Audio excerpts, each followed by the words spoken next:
Arthur lived his life like a passenger in a runaway car.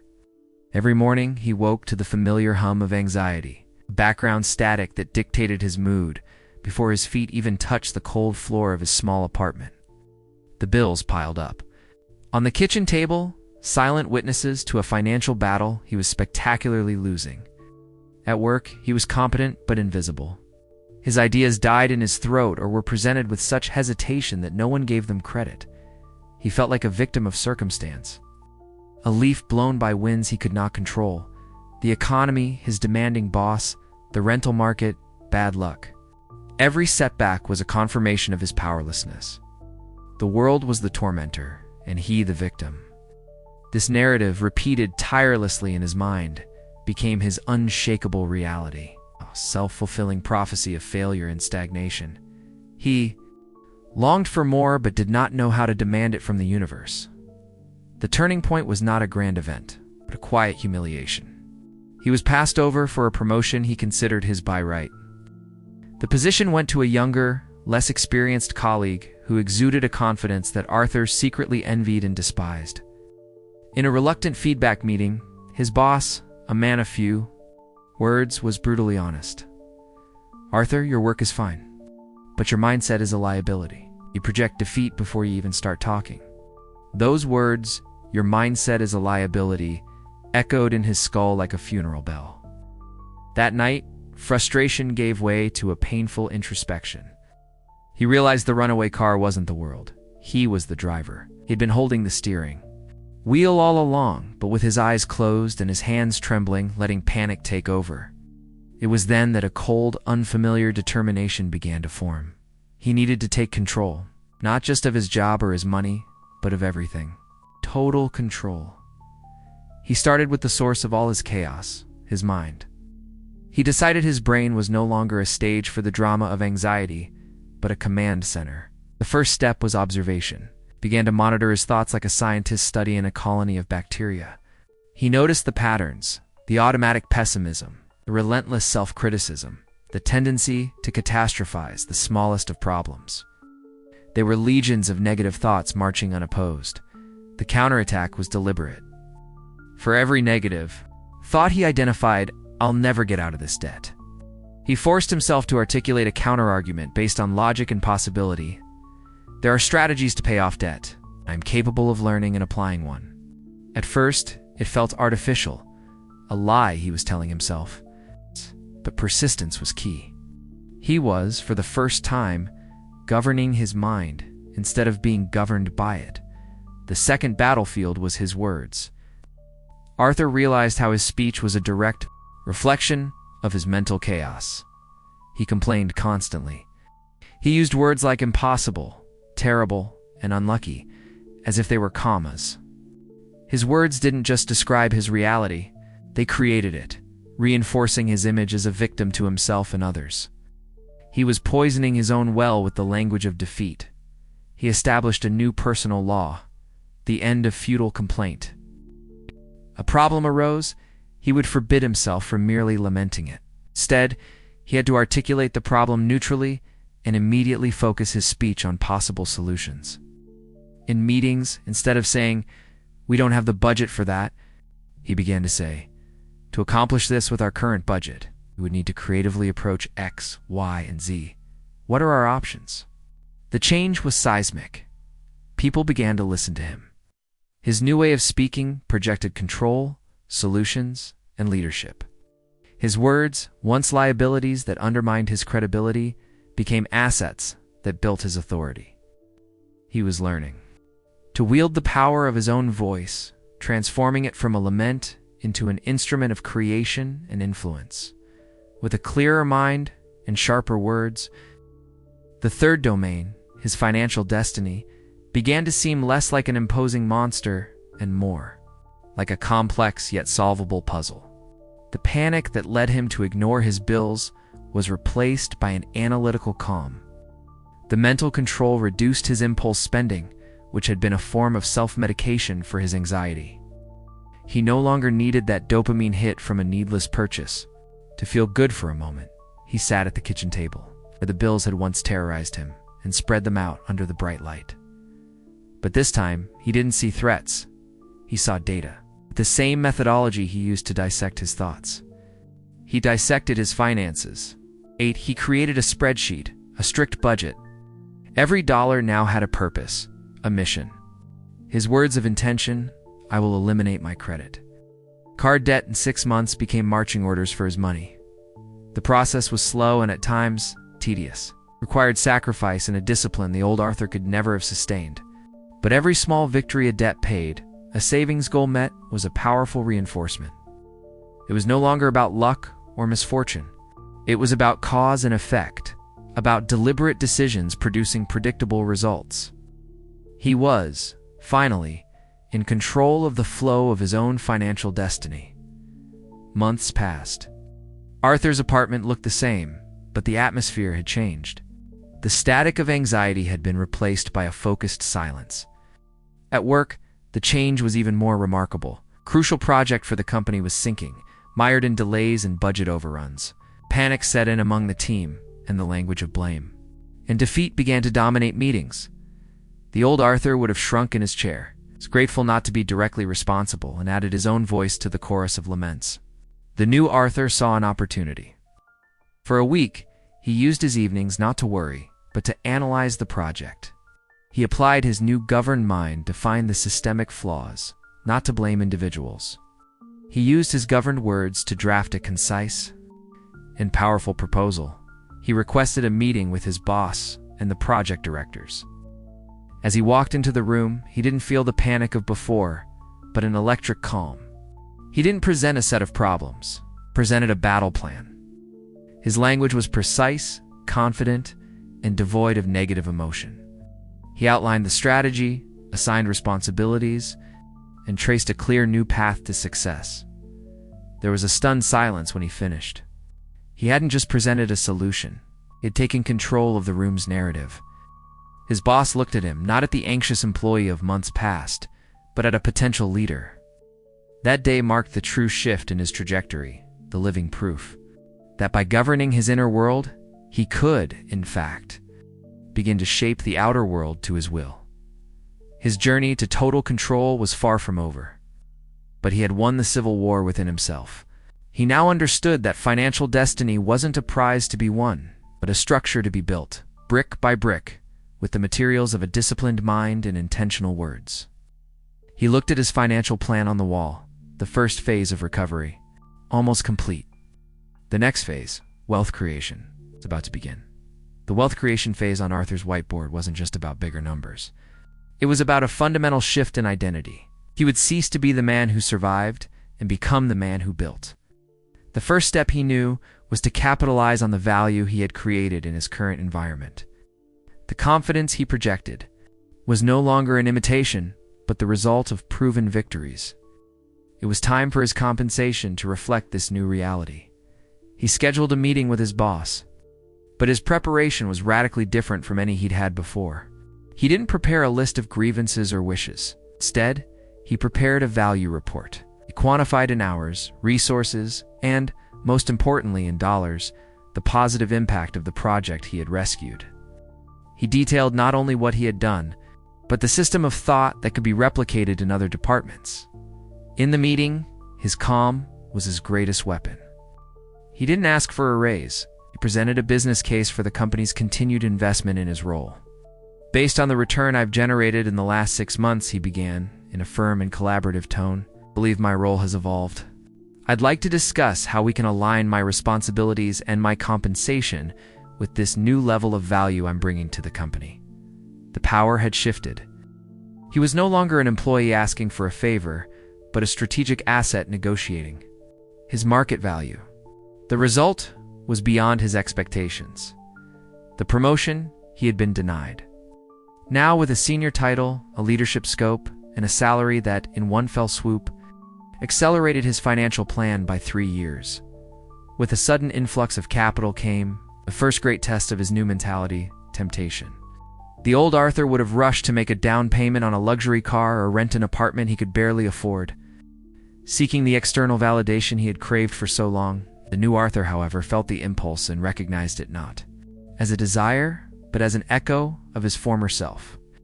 He governed the impulse with the same discipline with which he governed his thoughts. Money, he knew, was a tool to build freedom, not a bandage for insecurity. Most of the raise went directly into his wealth creation plan. He realized the next phase could not be a solitary journey. Exponential growth required a leverage of minds. Inspired by his readings of Napoleon Hill's principles, he decided to form a mastermind alliance. He identified two people in his network. One was Clara, a brilliant programmer with a logical and analytical mind, but shy in her interactions. The other was Marcos, a natural-born salesman, charismatic and with contagious energy, but who often lacked focus and planning. Arthur approached them individually, using his governed words to paint a vision of mutual benefit. He didn't talk about what they could do for him, but about how the synergy of their skills, Claire's analysis, Marcus's charisma, and his own strategic vision could propel them to heights they wouldn't reach alone. Intrigued, they agreed to meet.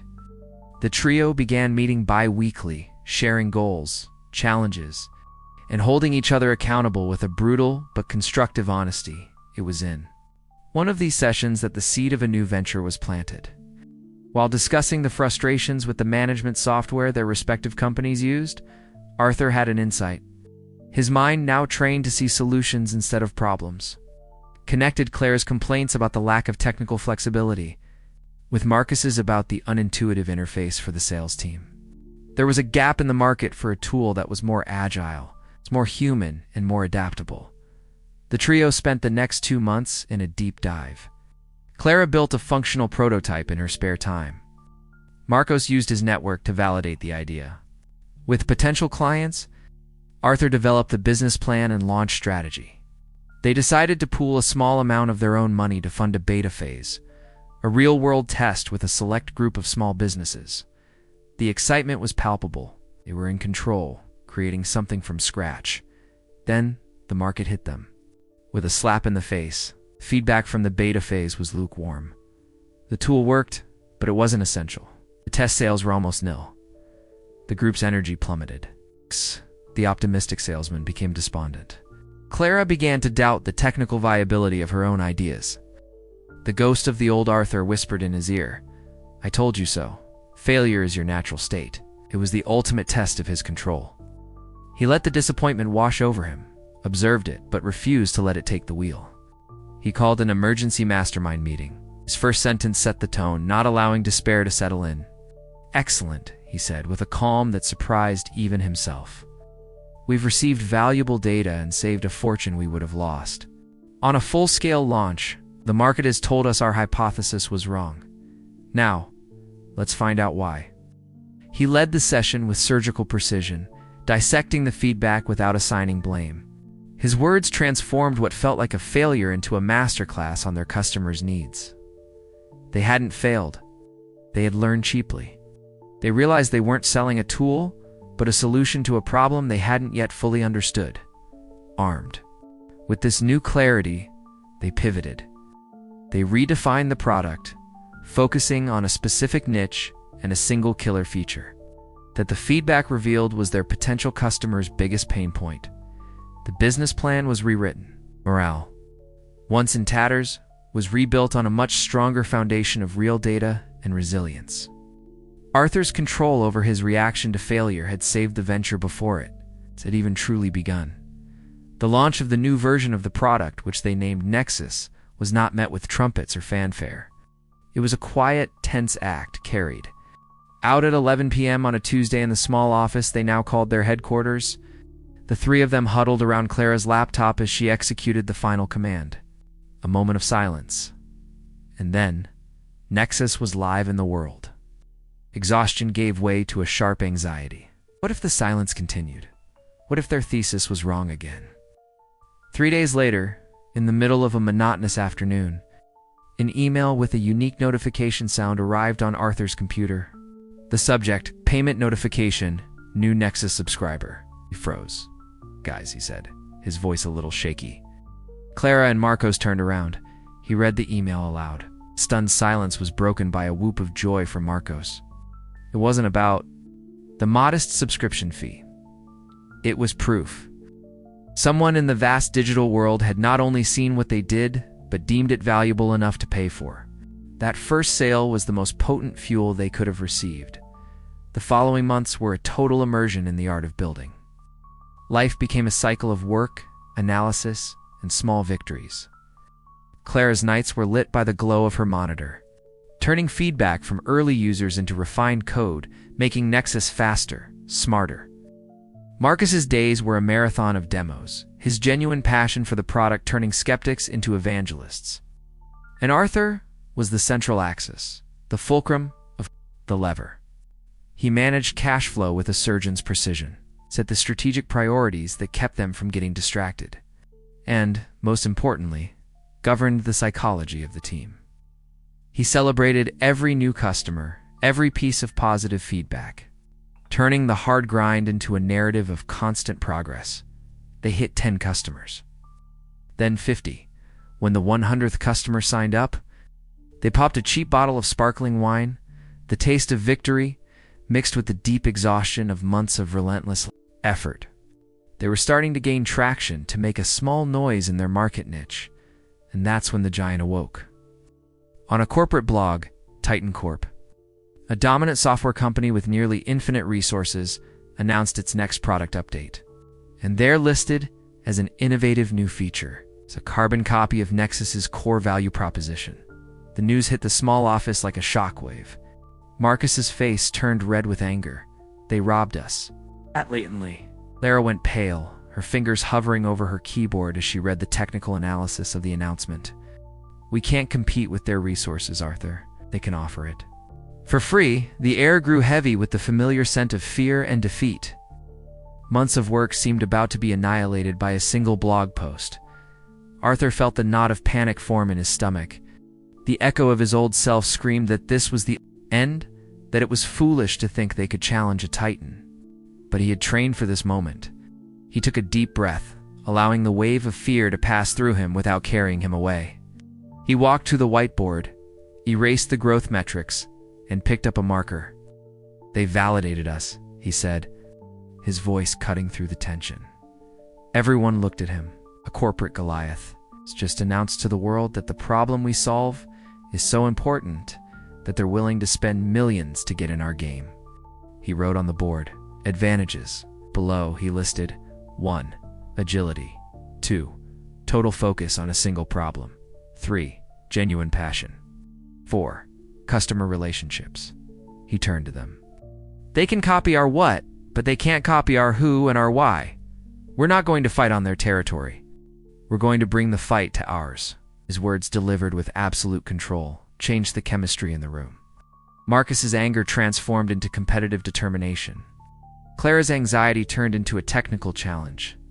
Arthur's strategy was clear: compete not on features, but on relationship and story.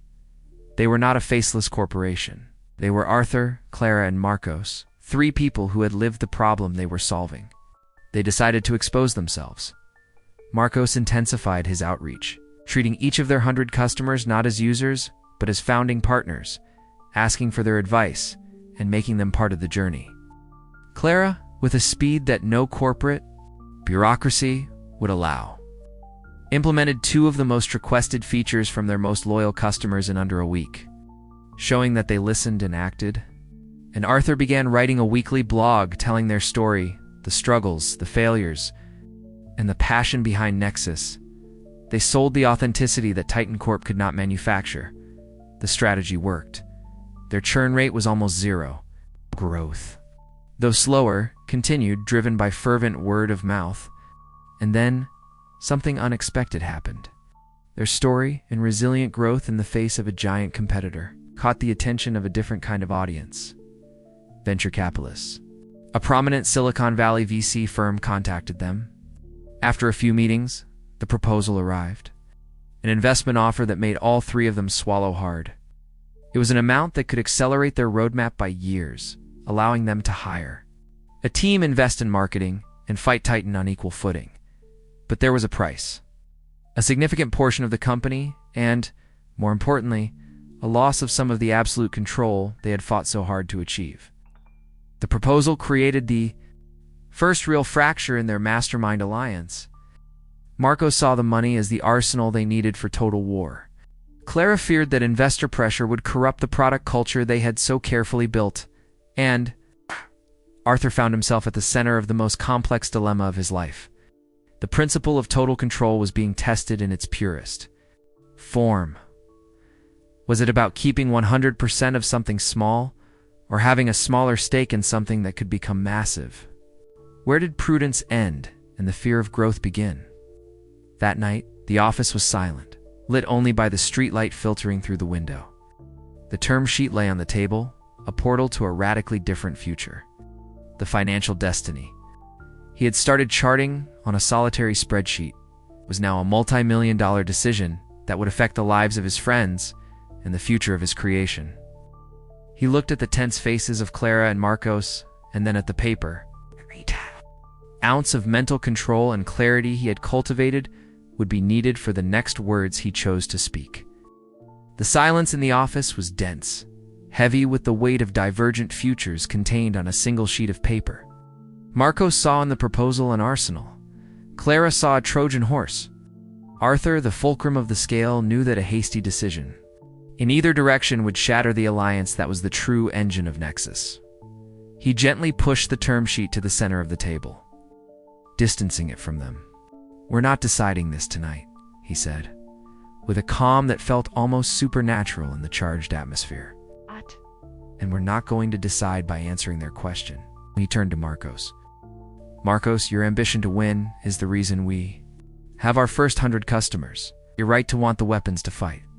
Then to Clara. "Clara, your integrity is the soul of our product. Your right to protect it at all costs." He paused, ensuring they both felt heard and validated. "The mistake is to think these two desires are enemies. They are the parents of our success." Stood up and walked to the whiteboard, both a battlefield and a sanctuary for their ideas. He erased the growth numbers and wrote in capital letters, "What do we control?" Below, he didn't list assets or finances, but principles. 1. Our vision. 2. Our culture. 3. Our product quality. 4. Our customer relationships. He circled the 4 phrases. Any decision we make must strengthen these 4 pillars. If it weakens one of them, the money is worthless. It becomes a poison. The conversation shifted. It was no longer about money versus control, but about how to use capital as a tool to amplify their vision without corrupting it. At Arthur's suggestion, they spent the next 2 days on an intelligence mission. It's no longer debating each other, but investigating the source of the proposal. Marcos, using his charisma, connected with founders of other companies in that VC's portfolio, having frank conversations about their experiences. Clara dived into the trajectory of those companies' products, analyzing how they evolved or deteriorated after investment. Arthur researched the history of the specific partner who would join their board. Reading his interviews, understanding his philosophy, they reconvened 48 hours later, armed with data instead of emotions. The picture was complex. The VC was aggressive. Yes, the pressure for growth was immense. But the partner in question, a former engineer, had a reputation for defending product-focused founders against the board's purely financial demands. There was risk, but there was also an opportunity for alliance. Fear gave way to respect for the challenge. They'd found their common ground. "Where so, here's what we do," Arthur said, a new spark in his eyes. "We don't accept their offer. And we don't reject it, we present them with ours." The idea was audacious. All night long, they didn't draft an email, but a manifesto, Nexus Partnership Manual. It outlined their non-negotiable terms, maintaining majority control of the board through a specific voting structure. Claire's final authority over the MC, product roadmap for the next 24 months, and a tranche funding structure released based on achieving product and customer satisfaction milestones. It's not just raw sales targets. The meeting at the venture capital headquarters was a study in contrasts. Their office was a testament to the power of capital. Modern art, panoramic city views, and an expensive silence. They walked in not as 3 founders desperate for cash, but as a unified delegation. Arthur, with his calm and controlled logic, presented the business case for sustainable growth. Marcos, with a contained passion, painted the vision of a market dominated not by brute force, but by a legion of loyal customers. And Clara, with unquestionable technical authority, explained why product excellence was the only long-term defensible moat against a giant like Titan. They weren't asking. They were defining the terms. The VC partner, a man accustomed to being in total control of negotiations, was visibly surprised. He tested them, pushed on weak points, but the trio's united front did not waver. They had anticipated every question. In the end, the partner leaned back in his chair, a faint smile forming on his face.